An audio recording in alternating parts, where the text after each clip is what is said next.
And welcome to another episode of God's Sheep. My name is Greg. My name is Juan. So before we get started, if you haven't already subscribed to our YouTube channel, please do so. If you like any of our videos, give us a like and share with your friends and family. Plus, we always appreciate your comments. If you'd like to contribute to God's Sheep Ministry, you'll find the link to our Cash App, which is in the description of all our videos. And if you're listening to this podcast, you can find all the links in the description below. So it's been about 3 weeks since we've been sitting here in this format. You've been up to anything? But I wanted to start with talking about the truth, talking about where we've been in the last 3 weeks. I think one thing that we've always wanted to do is be honest with those people, the people that are watching, and be real about what we're going through and what we're dealing with in our life. And it's not to kind of spill the beans and tell everything. It's just to say it's been a challenge the last 3 weeks to get to this point where we're sitting here again. Mm-hmm. And I'm very thankful that we're here and that we're doing this. And just thank you for being here. I appreciate it. So there's going to be a video that you'll see before this one. And it's talking about a really profound thing that happened to me in the last couple of weeks. And I think when I think about this journey to the last year and a half for me, when it comes to all the struggles that I've had and really welcoming God into my life and being serious about it, and how it's changed my life. Because I think one of the things when either one of us is struggling and have struggled in, say, the last year and a half or since the last couple of years since we've really gotten to know each other, has been, as long as we felt like God was in our life, even if in the darkest moments, we felt like at least there was a glimmer of hope. Because I know when we would go back and forth and have conversations or text messages, there would always be that. I'm in a really dark place. I'm feeling terrible. I'm deeply depressed, but I feel that if I do this, there's hope. And I feel like there's not necessarily that same feeling for people who aren't believers, honestly.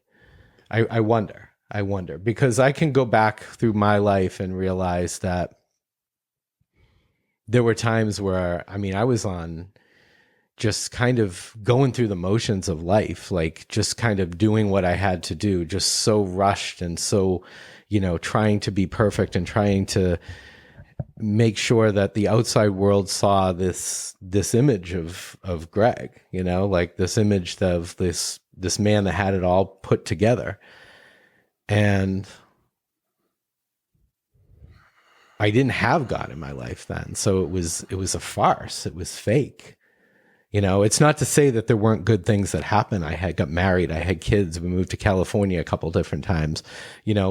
Definitely good things had happened, but God was not in my life. And as soon as God was in my life and things got bad and things got depressing, and things were, I had panic attacks and anxiety and worry and questions about the way I handled things in the past. Again, there was this glimmer of hope that there was, in the end, I could push through this and I would be saved by my faith. And I don't want to be premature about this, but I feel like it's happened. I feel like I am in a different place than I was when we last sat here. And that was because I realized, or God helped me realize through everything I've been through, that it's time to move on. It's time to move on from the past. It's time to be me. It's time to not look at everything that happened in the past as tragic, but to look at it as these were opportunities, these were challenges, these were crazy, crazy tough challenges that I faced. And it's like God tapped me on the shoulder and said, you've overcome these. And it's amazing. It's amazing because I feel like I'm walking in freedom. And I know you felt like you've been there before. And I know you'll be there again. But I've never felt this. Like, I've never been in this position where I feel like I can wake up every day, and even if I just am mad about something or if I'm sad about something, there's a whole different perspective. It doesn't become unbearable. It doesn't become like the anger about something becomes anger about something else, and it just perpetuates into something worse.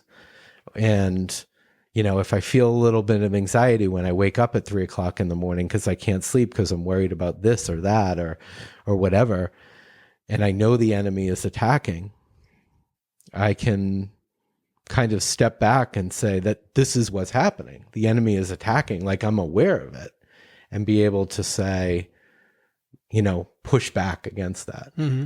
And I never was able to do that. And now I feel like I can. And it's an amazing feeling to feel a little bit of control, a little bit of, I don't even like to use that word because it's God's in control, but like, I guess the word would just be peace with whatever comes my way. And this was kind of building. And what I realized is the last couple years was building to that moment. It was building to get to the moment that I feel that I can walk in freedom. And I feel that now. Like I was talking to you last week about, I can't change you. Like, I know there's things you're struggling with, but I can only be a friend. I can only give advice. And whether you decide to take it, whether you decide to listen to what I'm saying and use any of it, that's your choice. And for me to feel the burden of whether you do or not I can't do that. Like, we can't do that because it's really like God's going to lead you to where you need to be. And it's not my job. I can be the friend. I can be there if you need me. And I can be there for my family, but I cannot make you change anything. Mm-hmm. Like, I can just be there as a friend, give advice, and, you do with it what you want to do with it. And there's an incredible amount of peace in that. Mm-hmm. Because I put everything on me. Like, if you didn't listen to this, or you did the opposite, or like I write you something, or we talk about like, you should do this or that, or, and it's not just you. I mean, it was, with my kids, with my wife, with my parents, sometimes with people I work with. It was everybody, like people would come and say like, oh, I have this problem, or I'm dealing with this. And, the minute they didn't take that advice, I felt like hurt, and what is that? It's pride. So I think all of this telling what has been going on with me for the last couple of years or 3 weeks, however you want to look at it, that everything I was doing wrong,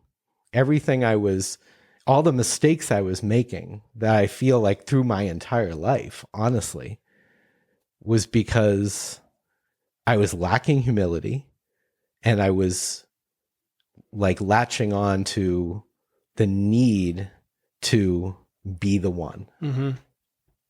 And a few weeks ago, our topic, our conversation was going to be this, was going to be pride and humility. And none of what I'm saying right now would have been what I was saying 3 weeks ago because of what happened in these last 3 weeks. So I think pride is so much of what is so destructive in our society. Yeah. And I can see it in my own life. I can see it with the people who I'm close to. And I can see it in the world. Everywhere. In everything. So I've done a lot of talking. Your perspective on anything I've said? Well, I personally like how you said control. Of course, God is in control, but you now have self-control, which is a gift of the Holy Spirit. And not only that, you now have realized that there are things that are within your control that you should be concerned about, and there are things that are not within your control, which you need to let go of. And that's kind of like what you're talking about. It seems like you've made that connection. God's helped you make that connection, that revelation, that like there are lots of things you're worried about that are outside of your control. Mm-hmm. And that's kind of like where you're talking about pride.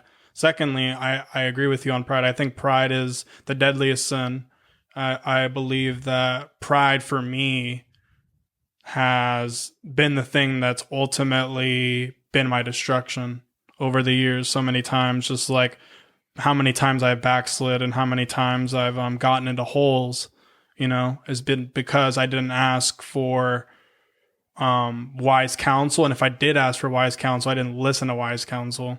For example, like when I bought not my newest car, but the car before that, when I started making decent money, and during the pandemic when the used car prices were so ridiculous, I was like, let me look for a new car because my 2020 Honda Civic is valued at basically what I paid for MSRP, which is crazy. So I started looking at new cars, and I went to Acura, and my sister had just gotten a brand new shiny Acura MDX SUV, and I'm like, I like Acuras, so now I want an Acura, right? Looking at the other person, wanting what they want.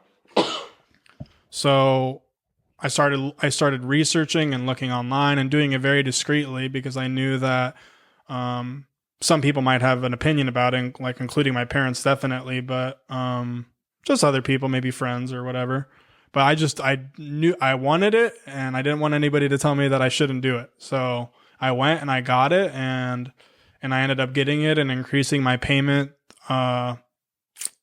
maybe like $120, although it was a 6-year finance instead of a 5. So keep that in mind. But like to me, it was a great deal.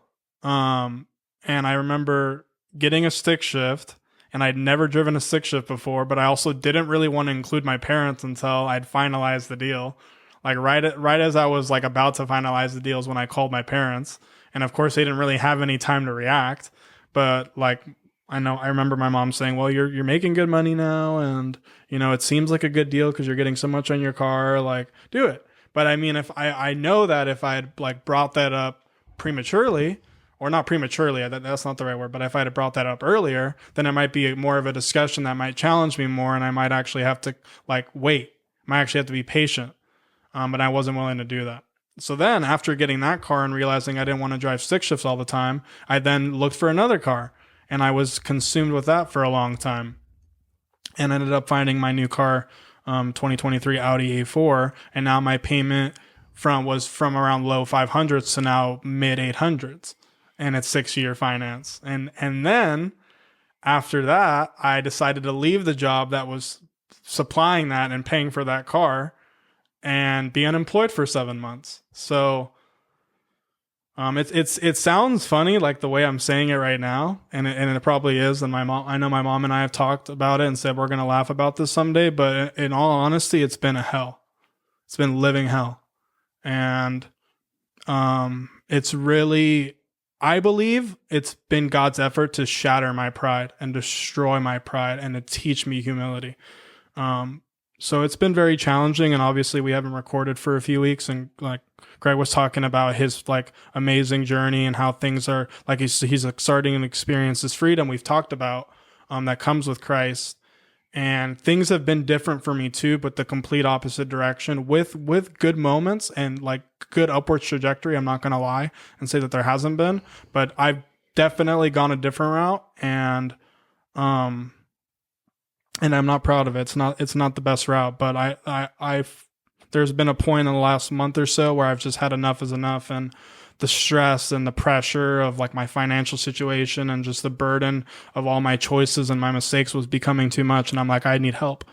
Like I need help, and I'm gonna, talk to my friend Greg about it and talk to my mom about it. But ultimately, I decided to go the route of medication, and I decided to prescribe myself marijuana. And for the last month, I've been taking marijuana edibles pretty much every night. And it's just been getting like more and more and more and more doses, if anybody knows like drugs or anything.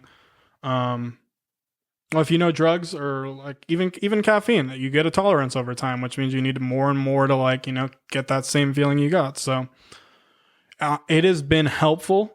And I'm very careful here because I'm not glorifying what I'm doing. It's temporary, and it's been helpful, but please hear me out. Like why I say it's been helpful, because it's not the ultimate help. It's not where I want to be. But I remember when I first decided to do this and made this decision, I remember going and going to a dispensary, and now it's in California. You can just go in as long as you're 21, go into any dispensary. There's like 6 in where I live, and go in there and buy marijuana.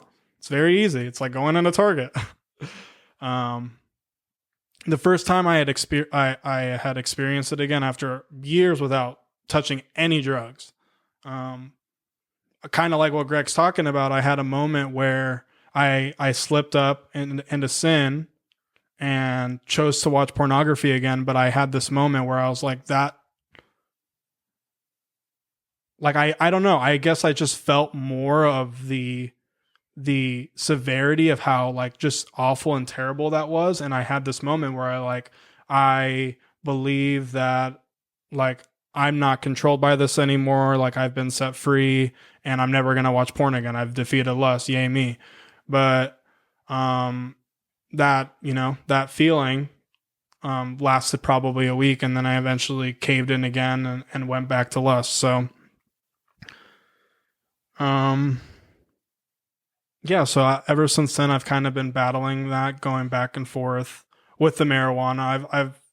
I've had more success with lust lately, but I'm still struggling, and it's like the marijuana's been helpful in the sense that, it's kind of made my mood better. Like a lot of days I'll wake up with a better mood, but mostly it's because I'm just looking forward to the night when I'm going to take my medicine.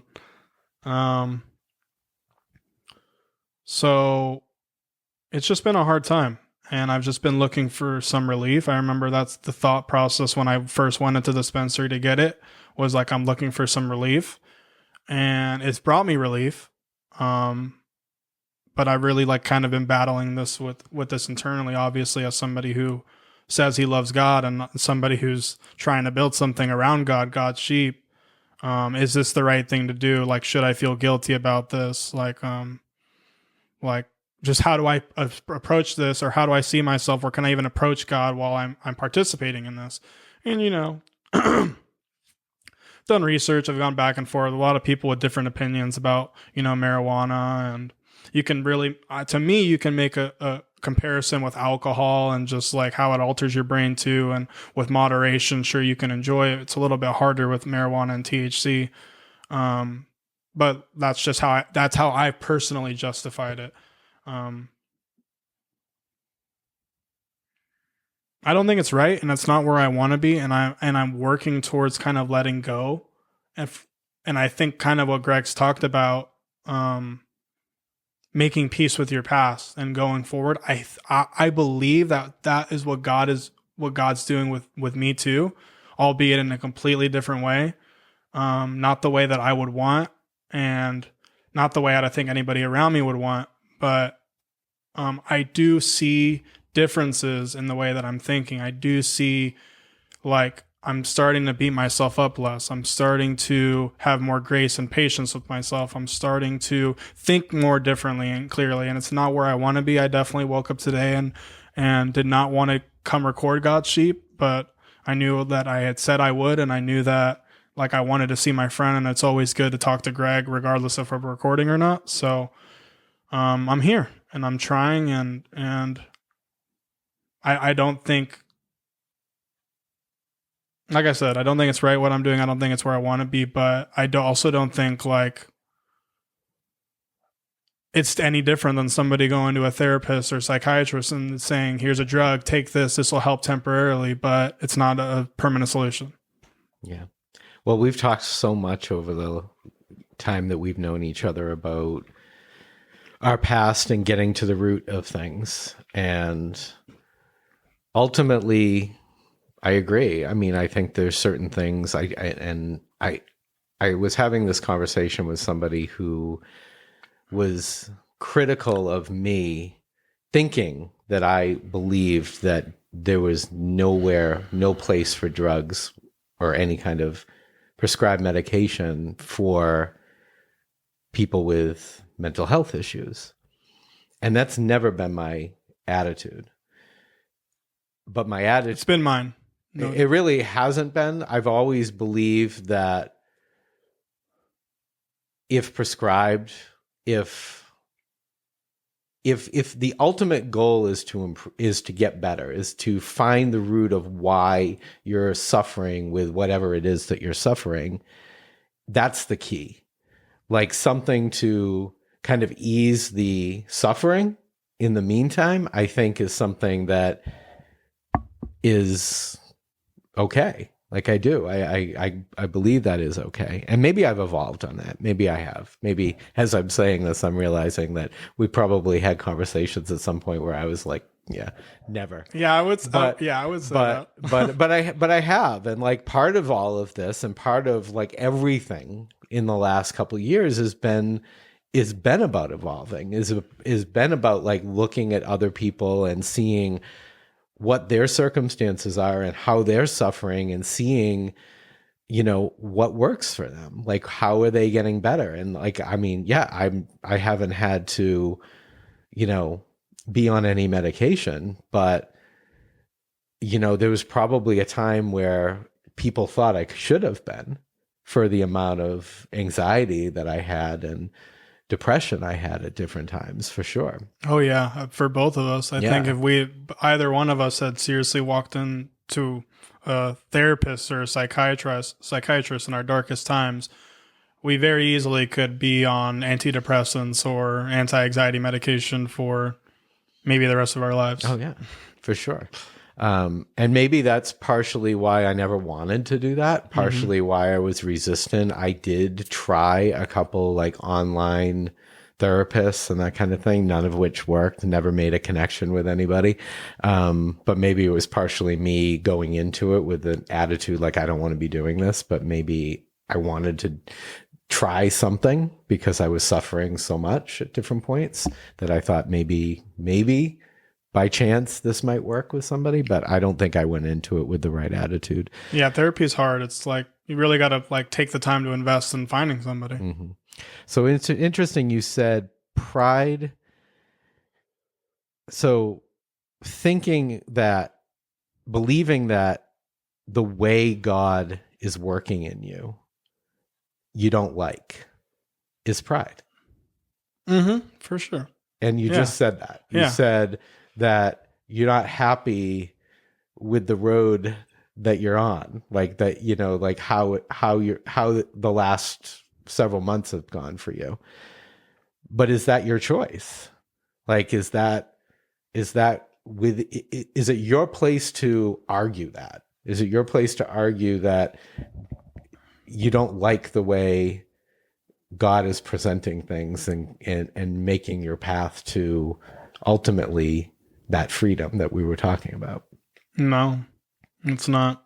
I definitely still do, probably because I'm like Job, and you know, just the pain and the suffering or the loss seems too great, you know, and it's just like, why me? It's just kind of like, if I know I've mentioned the book of Job before, but I relate very much to the book of Job, and anybody can relate to the book of Job. That's why it's just like, read the book of Job. If you haven't read the book of Job, it's just like everybody is going to relate to suffering in this lifetime, and everybody's going to have a moment when like darkness. Everybody's going to have a dark period where like, it's just a terrible loss, or something is going to happen where it's just going to be dark and you're looking for light.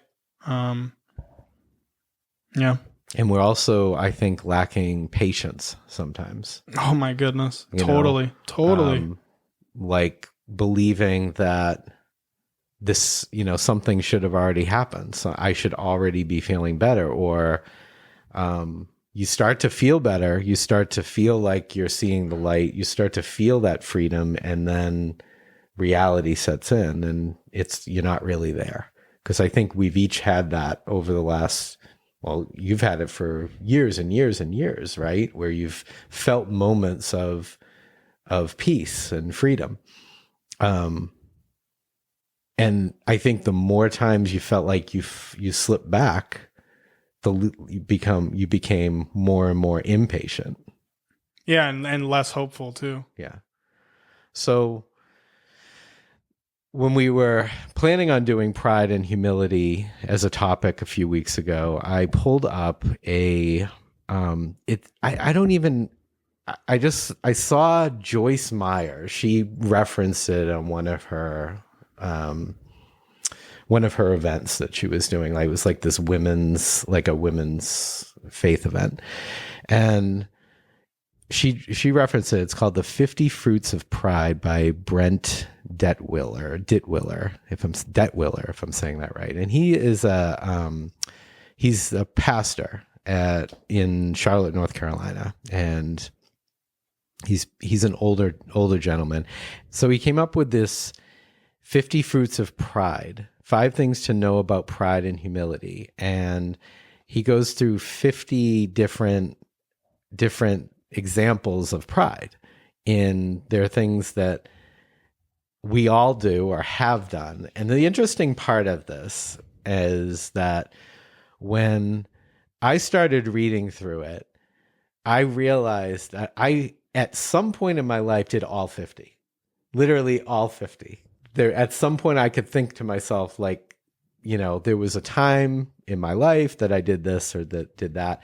But I feel like what's crazy is, like, as I've gotten older, I do less of it. Mm-hmm. And so I just wanted to highlight a few of them because I feel like, and we can put a link to this in the description, sure, so people can take a look at it themselves. But I'll just read a few of them. First one that is listed is wanting to be well known or important, and it's interesting because he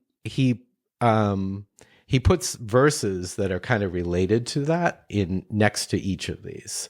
So you can kind of reference in the Bible as well, like what is exactly it is that he's talking about. Oh, I love that. So wanting to be well known or important. And I was thinking about that one in particular because am I doing this because I want to be well known or popular, or do I find that like doing this makes me more important than, what's important? Like, am I important in my kid's life? Am I important in your life? Am I important to my wife? Like, am I doing that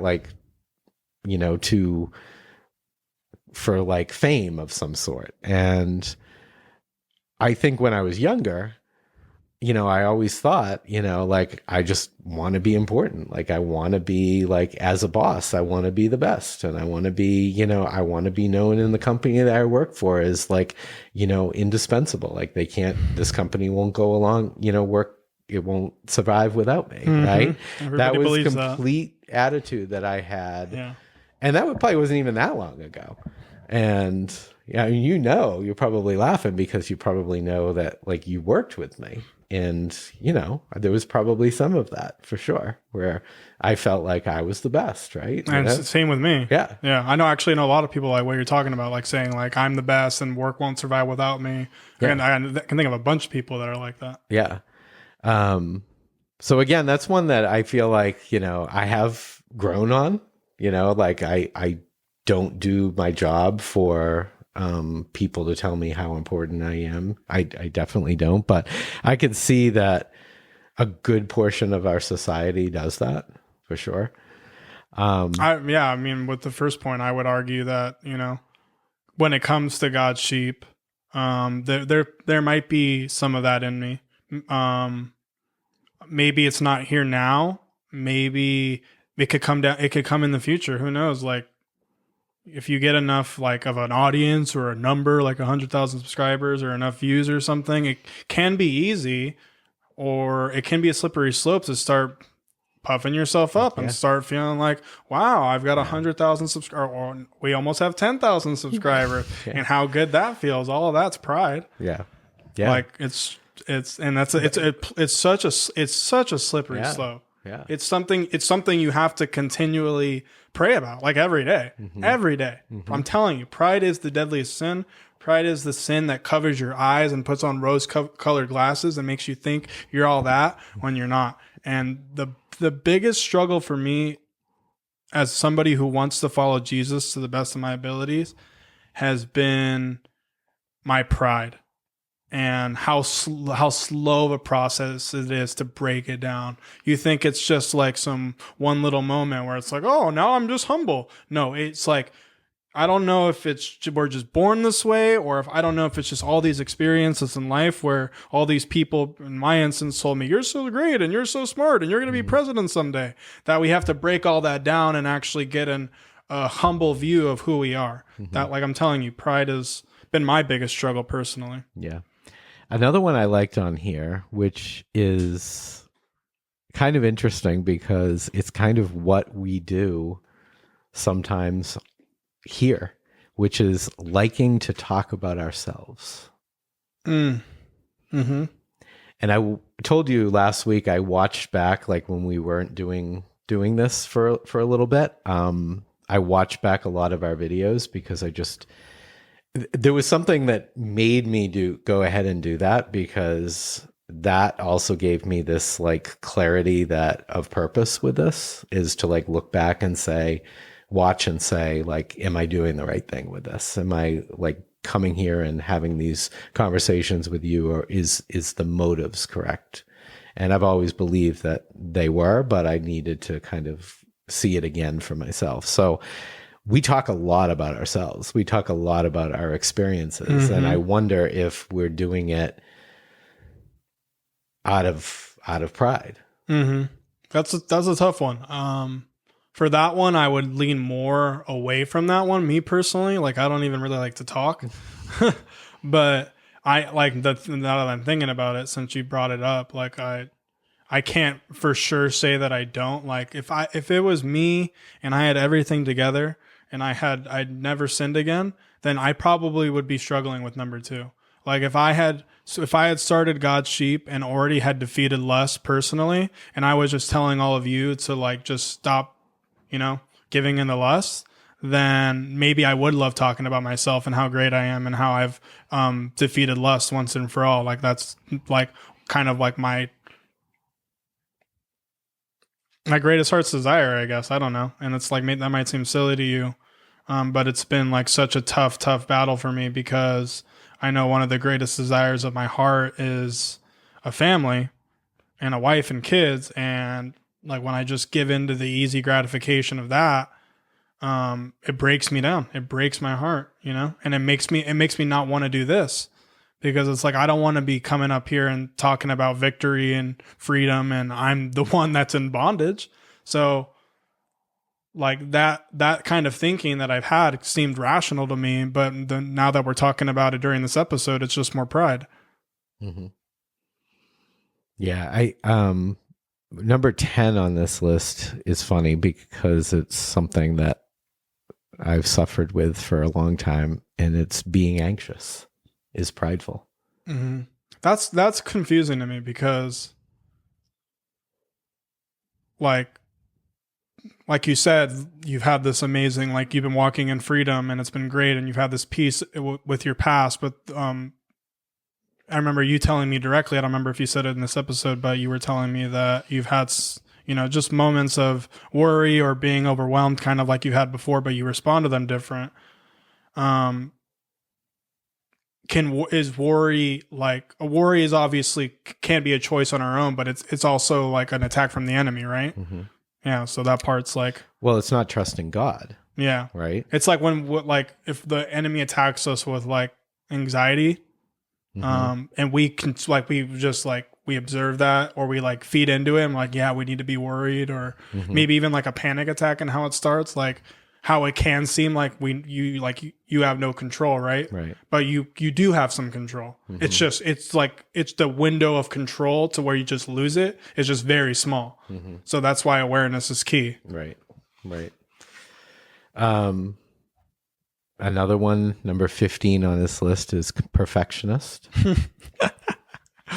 I know. Oh man. I know. I read this and I'm like, oh, I mean,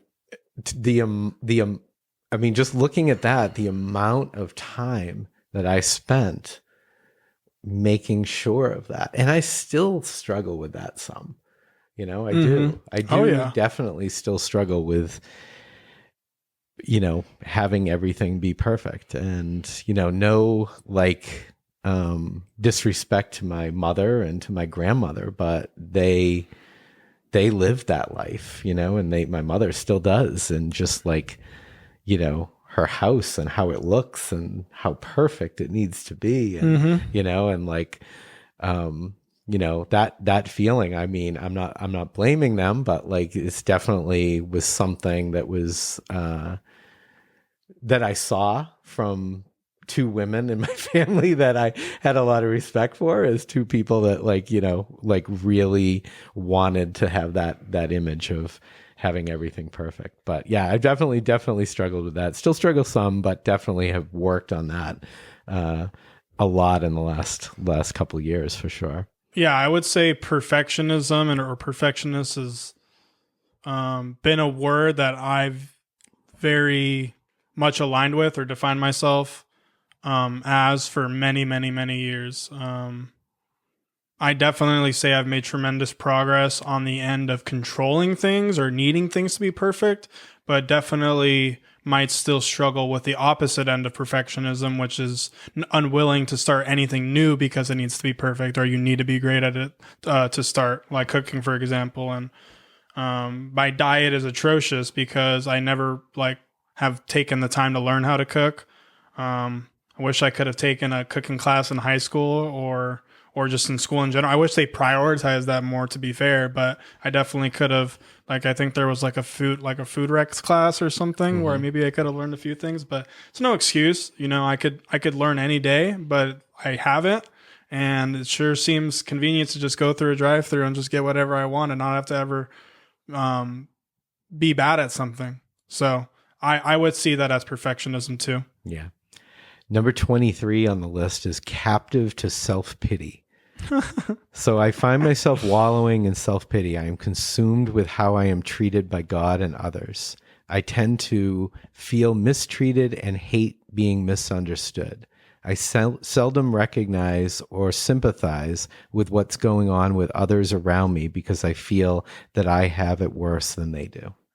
That right there, what you just said, describes probably the last, a good portion of the last. I left in November and it's now May, so 6 months.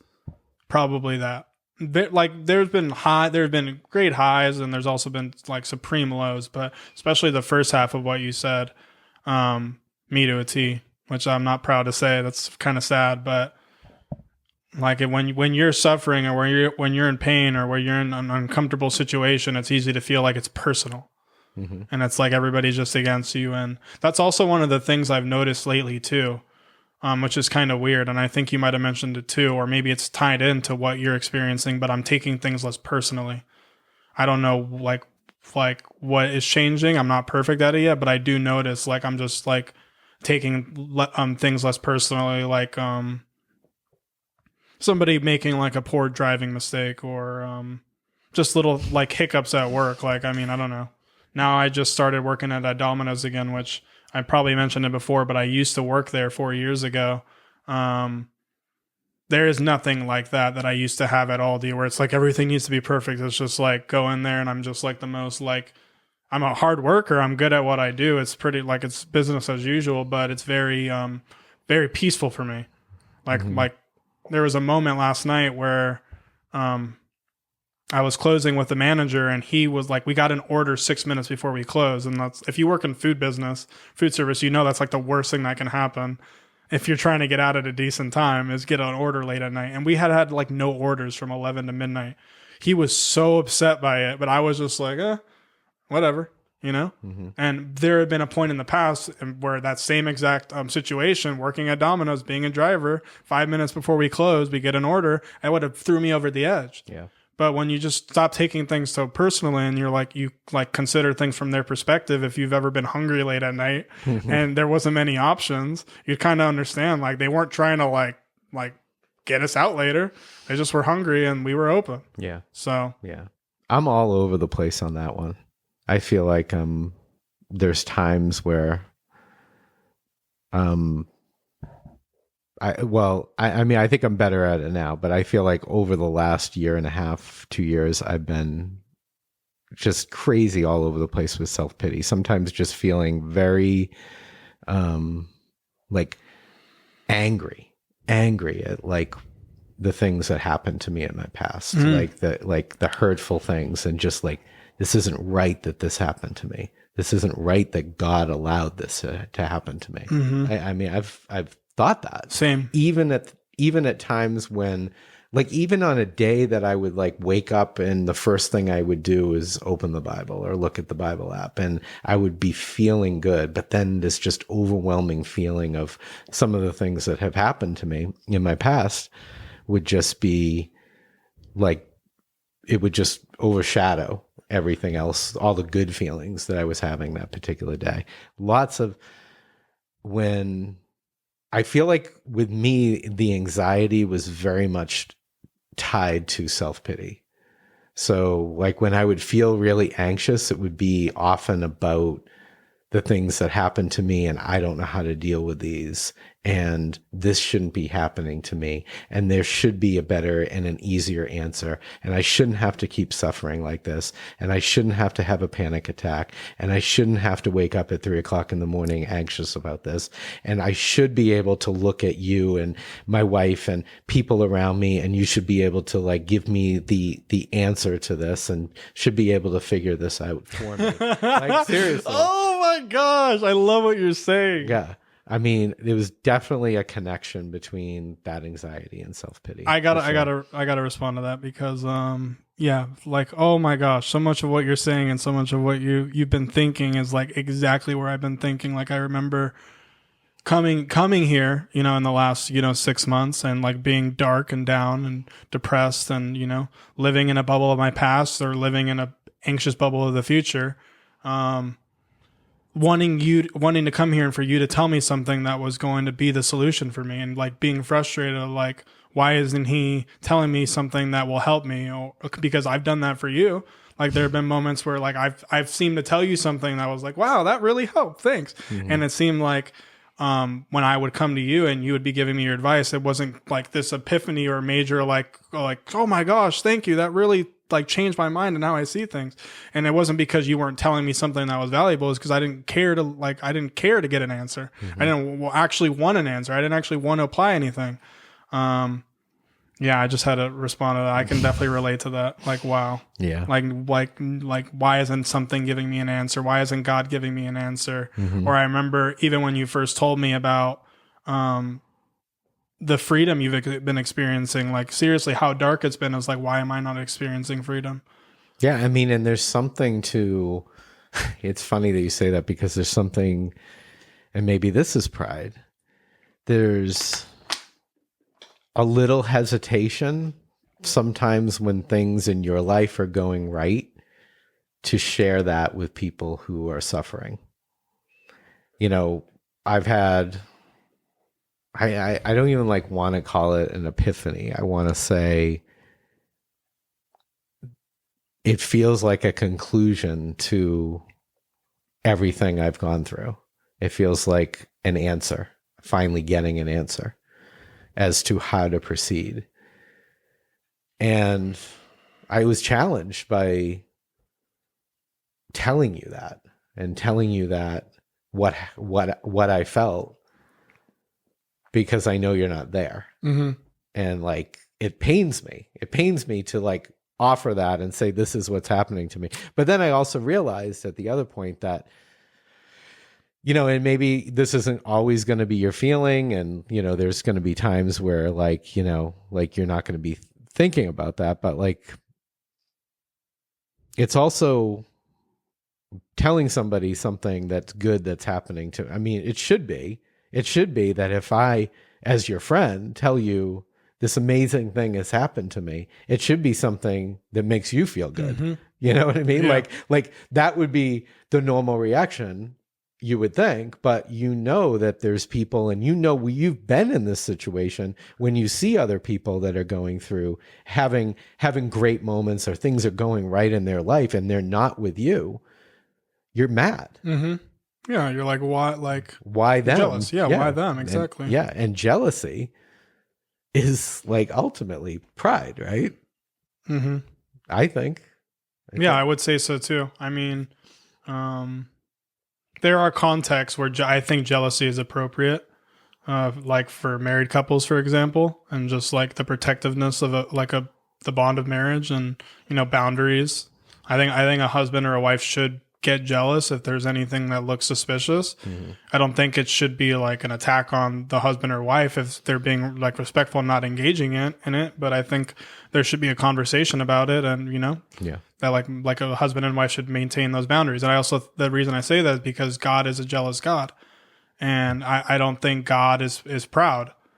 I think, you know, God wants, you know, us like false idols and like, you know, like worshiping other gods. Like I don't think it's because God is petty. I think it's because we become what we worship, and, you know, Jesus is the way, the truth, and the life. So worship him. But I think it can definitely be pride, but I also think it can be inappropriate. Mm-hmm. So look at 1 Corinthians verse 8. Chapter 8, verse 1. So this is know it all. I have a know it all attitude. I am impressed by my own knowledge and understanding of things. I feel like there isn't much I can learn from other people, especially those less mature than me. Mm-hmm. Another one that's like me to a T sometimes. Like especially growing up, that's one thing people have told me is like, oh, you're so wise, or, oh, you know so much, or you've been through so much. And it's like that, like, I don't know, honestly. And it's 1 Corinthians chapter 8, verse 1. Now concerning food offered to idols, we know that all of us possess knowledge. This knowledge puffs up, but love builds up.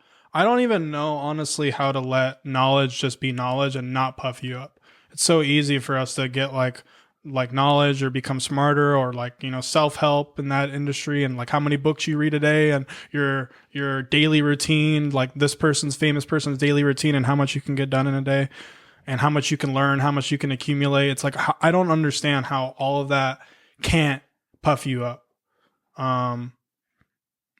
I think it's only possible with God. It's only possible with having a close relationship with God, because I think because Jesus is the example of that. I mean, Jesus was constantly going away to be alone in prayer, be alone with God. I think that's like proves like the Son of God, the Son of Man, like the only way you can keep your flesh from becoming proud is to remember where it all comes from. So I've definitely struggled with this, but thank God that he's humbling me, and that I'm also choosing to humble myself. Mm-hmm. I'll just do a couple more here. This is one that I know I've struggled with at times. Do not welcome correction. I view correction as an intrusion into my privacy rather than an instrument of God for my welfare. I can't identify anyone who would feel welcome to correct me. Yeah, I've definitely been there, especially working at Aldi. Starting at Aldi and getting all this praise and, wow, you're so good, you're so fast, you're so this, you're so that. You're like, oh my gosh, I'm the best. This is great. I love being here. People are telling me how great I am. I'm getting promotion after promotion. This is great. But when it comes to like actually helping people and helping customers or continuing to grow, I can definitely relate to like not wanting people to bother me. Like my time's more important. Don't you see I have work to do? I love this work. Don't bother me while I'm doing this work. Don't correct me. Just tell me how great I am and how everything's perfect. Well, don't you think we do so much of building people up that we're creating prideful people? You know, like if you go to a job and you experience like what you just said, where everybody's telling you how great you are and you're doing such a great job and it's amazing. How is that not? It is such a challenge for you not to listen to what those people are saying. Yeah. It is an incredible challenge to kind of push back and fight back that urge to want to just say, yeah, they're right. You know, like they figured it out. They know how good I am. Yeah, I like that you bring that up because it is supremely hard, but it's not to say, well, nobody should ever tell me anything good because I'm just going to become proud. It's us. It's always us. It's how we respond. It's always like our ownership. And I think like that's part of what the success and the freedom you're having in it is. You're not like blaming anybody. You're kind of just like accepting it, taking ownership of your own mistakes, acknowledging the hurt that people have done to you that you had no control over, and finding peace in that. Mm-hmm. The last one I wanted to mention is unaccountable. I am unaccountable. I don't ask others to hold me responsible to follow through on my commitments. I don't really need accountability for my words and actions. Yeah. Are you picking the ones that are just like me? You're just picking the ones that are me, aren't you? No, I've actually... Okay. Oh, that's cool. Yeah, no, seriously. Like, even in God's sheep, only Greg knows it better than I do. Maybe my mom, because she's like supporter number 2.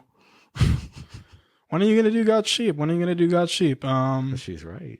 She's absolutely right. But, yeah, like somebody accountability. has to hold you accountable, right? Like my word, like I've told Greg, like, yeah, let's do it today, or I'm going to be there today, or I'm going to edit today. And it's just like, I don't follow through with it because I choose to spend my time in different ways, you know, especially when it comes to this medication I've been taking.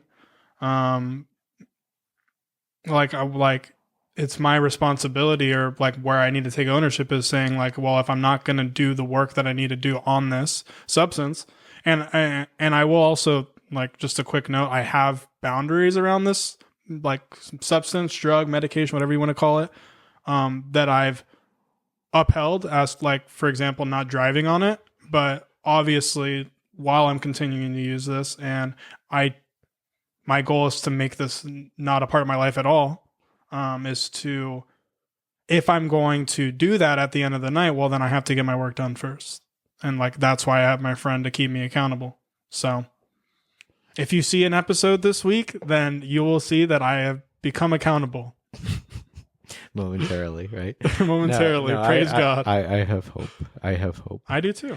Yeah, no, I've definitely through my life have suffered with this as well. Like there were so many different, I think when I just think of different times where I would not be honest with people about situations or things that happened.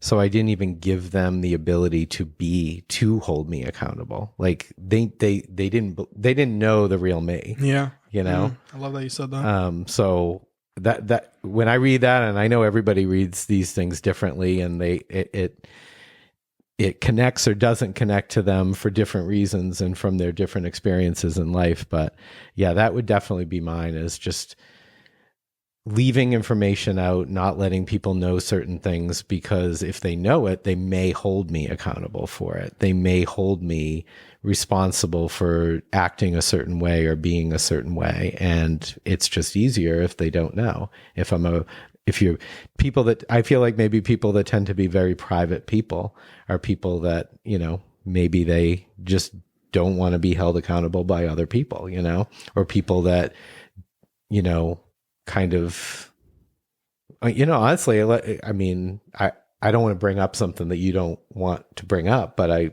know you well enough to think you're probably not going to be bothered by me mentioning this. But there have been different times where you kind of sheltered yourself, where you didn't want to talk to anybody. You didn't want to be held accountable for anything. I mean, I've talked about it before, so I'm definitely not hesitant to talk about it. I remember, I believe I was on this podcast where I remember mentioning that there was a point where shortly after leaving Aldi, where it was like, wake up, get a coffee delivered to me through DoorDash, get food delivered to me through DoorDash. And then when my roommate came home from work as a police officer, kind of like dodging my deliveries to not see him so I could just go back into my isolation, 100%. Yeah. I think we both struggle with that like lying to each other or withholding truth to not, to continue to just like deal with the problem ourselves. Me more recently, for sure. Oh yeah. Yeah. That is such a good point. And I wasn't even thinking about it in terms of me, but when I was suffering with like panic attacks, what I would do early on before I even understood what was actually happening to me, and I don't even know that I called it a panic attack at first because I just didn't know what to do. Like you don't know what to do when you're waking up in the middle of the night and you feel like your heart racing and you feel like you're having a heart attack. Same with me in the anxiety attack. Like, I didn't even know. I would go to the other room and I didn't want to wake up my wife. I didn't want to wake up my kids, and I would just go and suffer in silence. I would not tell anybody. I would not tell anybody that actually happened. I love that. That's gonna be the name of the episode. Yeah. Suffer in silence. Pride. Yeah. Suffer in silence. Seriously. Because that's what it is. Yeah. You're just like, I'm going to take this all on my own. Like, nobody can help me. I don't want to be vulnerable with anybody, so I'm just going to suffer in silence. Mm-hmm. And that's how it's been lately for me. Like, I'll tell Greg, like, oh, things are good. Things are better. And it's like a half truth, but it's also a half lie. Because I also know that things like aren't good, and I probably am not going to edit that episode. I'm probably not going to record that episode. I want to be there. I want to, be as consistent and accountable as I should be, but I haven't been. And sometimes even Greg and I, as being best friends, we aren't we're still susceptible to that kind of stuff. We've BS'd each other too. Me definitely more recently, but we've BS'd each other and just told each other, what we wanted to hear to kind of go along our own business and deal with it how we want to deal with it, and not. Yeah, I think when you're really close friends, and I think when you know each other like we know each other, and people who have best friends out there, they can definitely attest to this. When they're BSing you. Yeah, we know by now. 100%, Yeah. I can read a text and tell you whether it's practically line by line, tell you is that real? No, that one doesn't. That one, that's not the truth. This one seems like it might be a half truth, Yeah, there's definitely been moments in both of our journeys where I've definitely woken up and known you weren't okay, and sure vice versa. Yeah. Where you just had this sense. Yeah. And probably for you, it's just been on permanently the last little while. For me, it's just oh, he's struggling. And I know that I'm really happy just for this episode, and I'm happy to truly to come here. And even though I really didn't want to come record this today, I'm glad I did. But ultimately, I love God's sheep, but it was just great to come and hear you and see you face to face and hear the good things going on in your life. Because although when I first heard it, I was going through what I was going through, my perception was clouded, and I was like, why am I not walking in freedom? It's genuinely good to hear that, and see the experience or the freedom that you're experiencing. And I'm happy for you. And it definitely makes me hopeful too.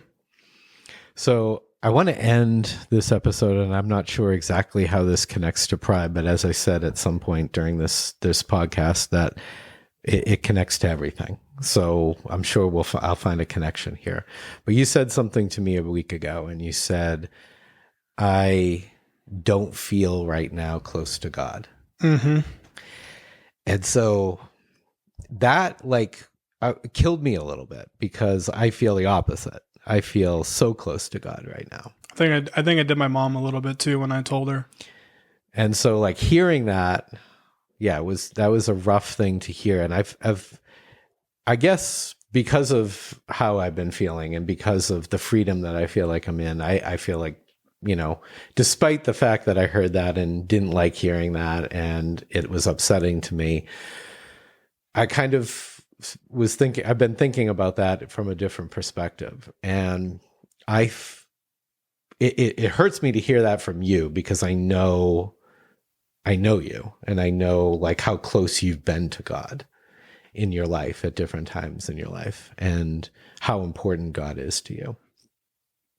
And this is an example, like us sitting here doing this is an example of how important that is. But every one of us at some point has not felt close to God. And I think struggling to be here sometimes and not feeling like you're it's worthy of sitting here talking about God in your life and your love of Jesus, and talking about this, and talking about how much you're praying and your effectiveness, the fasting, and how fasting is affecting, positively affecting you. Like all the stuff we've talked about that we've talked about from the perspective of these are the things that you need to do to get closer to God. And to hear that, again, very troubling, but everybody can relate to this. Everybody.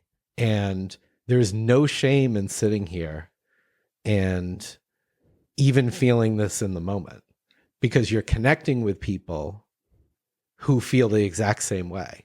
Because I know that there's people who are watching this who aren't as committed to it as we are, or as committed to it as other people who are watching this. So never feel like you have to come here and be perfect with that. Yeah. And I know that I've sat here before and not felt that too. Mm-hmm. So we'll see how this goes going forward.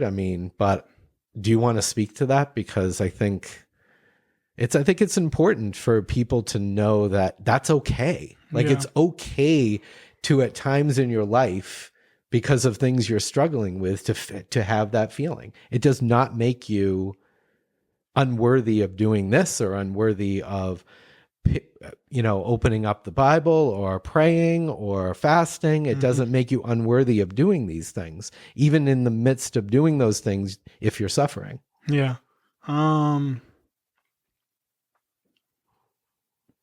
Yeah. Thank you for saying that. If I can remember what I was thinking about before I came here, it was probably along the lines of, I'm not prepared, and I'm not good enough or whatever, or like, I don't want to do this, like I haven't been taking my study of the word seriously. I haven't been taking my prayer seriously. Lord knows I haven't fasted in a long time. Well, yesterday I hardly ate anything. It's kind of like a fast, but I had coffee. Anyways, on the drive here, little bit of different thinking, where it's like, it's probably a good thing that I'm going to go in there and I'm just going to be real. And I definitely, leading up to this, had some insecurities about coming forward and saying coming forward about the truth of the route that I've been on. And again, I don't glorify that in any way. I'm not recommending anything to anyone. You should go to a doctor or a therapist or a psychiatrist and get professional help, or wise counsel around you, even the church. Definitely the church, actually. Get wise counsel, but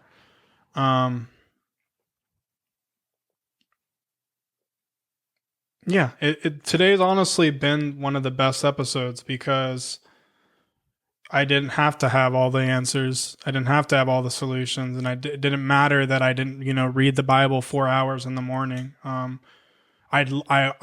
My goal with God's sheep is to get to a place, where I'm more knowledgeable about the Bible. But again, it's like kind of goes back to this verse, right? Now concerning food offered to idols, we know that all of us possess knowledge. This knowledge puffs up, but love builds up. So if I come here, and my intention is to tell you the truth about what I've been going through, and maybe, somebody relates to that, then the love will build us up, if we're just coming into this, like, here's all our knowledge and here's like, what you're supposed to do, then we're just going to get puffed up thinking that we're, the smartest, wisest, most free guys in the world when we're not.